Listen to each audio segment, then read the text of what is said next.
like to introduce today's speakers.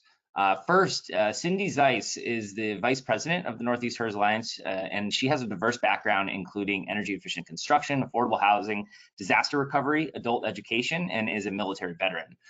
Cindy's relevant certifications are Certified HERS Rater, ResNet Quality Assurance Designee, ResNet Instructor, and ACA Residential System Design. She currently fills the role of Manager of Provider Services and Primary QAD for Performance Systems Development, a national ResNet rating and training provider and consulting firm.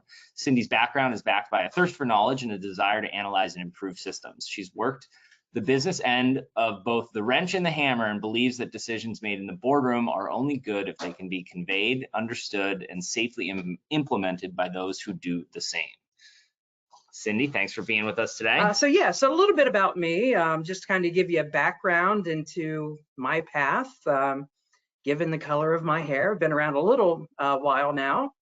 So kind of growing up, grew up in a rural area in Pennsylvania, worked with a lot of tools growing up. I was able to get my hands on all kinds of stuff. My parents were certainly advocates for us learning how to use tools, take things apart and whatnot, which really, was something that I loved. So I was more of a hands-on learner. I really didn't even like to read when I was a kid. So kind of strange there because I read a lot now.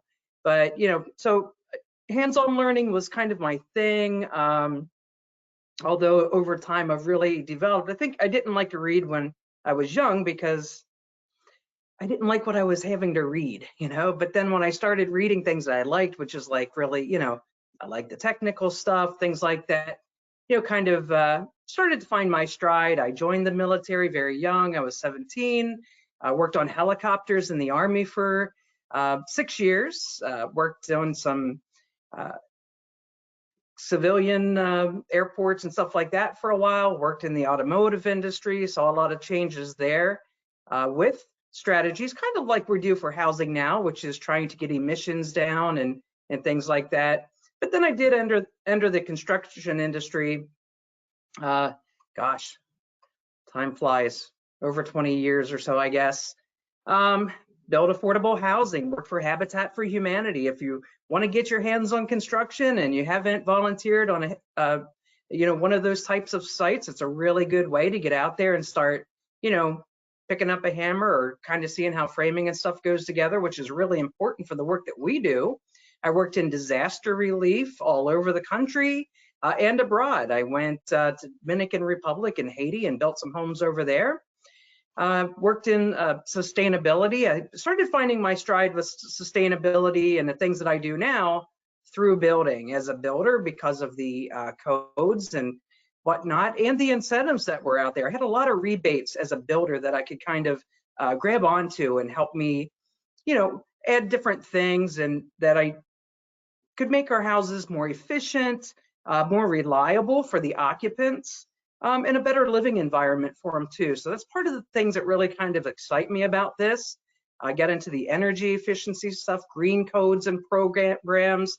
The job that I do now, I'm not a active HERS rater in the field anymore. I do the quality assurance for that. So people like Chris's crews that are out there and other HERS raters, they, talk to me all the time. We give them technical guidance. We go out into the field, we check their work, things like that. So it's pretty much where I'm at right now in the industry and participating in community outreach and helping shape changes in public policy.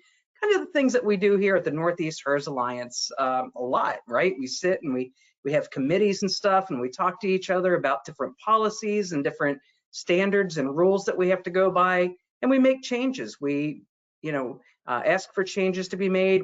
I just got out of a committee this morning about insulation with a lot of insulation manufacturers and other people. So it's exciting stuff. And so in a nutshell, that's a little bit about me. I threw a couple pictures on the side there. That's young me in the military and doing some framing and stuff over there as well. So,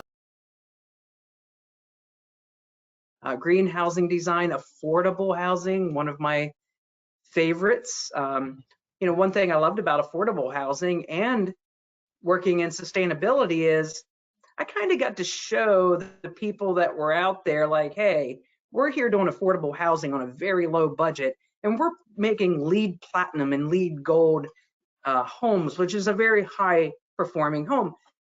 Very simply, it doesn't have to be, you know, oh, let's put grass on the roof and all these other things, right? It could be very simple housing too. And it was a great way for me to learn and understand that things didn't have to be complex. That's why it's, you know, a great thing that we have like the different pathways with the rating field inspector, if that's kind of your gig and what you like to do and you want to explore more boots on the ground type stuff, or you know, you like the computer stuff and you want to take that modeler thing and you want to go different places with that, or rating, you know, HERS Rater. But yeah, I mean, all this stuff can be taught. Like, is it easier if you already know some things about buildings and stuff?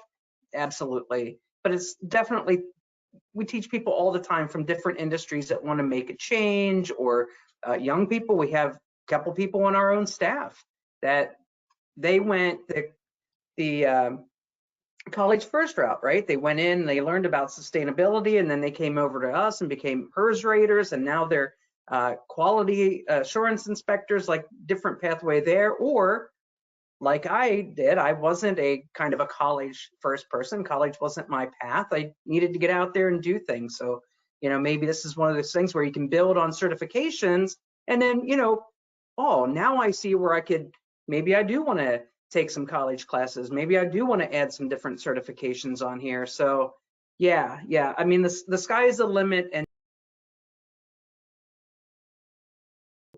so the first one on the upper left-hand corner there, that is a gauge checking the depth of spray foam insulation. So that's kind of one of the tools that you can use out there. The next one is a faucet, and if you can see right on the little thing, it's called an aerator. It's a little thing that has a screen in it on your faucet. It tells you how many gallons per minute, right? So there's one thing in the software, we answer a question, you know, are the faucets rated for less than 2 gallons per minute on a regular rating? We get some benefit from that. Or if you have other certifications for the home that you're going to use, then that information would be relevant to that certification. The next one over, I just wanted to give a shot. This is kind of what we look like out there. This was a rough inspection on a really big house, like really huge house. So I'm in there, I'm checking things. I got my computer with me. Those are the plans. Those are the markups I did on the plans to show all the different places, you know, different types of floor systems and whatnot that I needed to check when I went out to the rough inspection. I've got my clipboard, I'm writing things down, I'm taking tons of pictures. We take a lot of pictures. And then, you know, putting that into the software and making sure that at the midpoint, in the middle of construction, that everything's going the way that we planned it to be.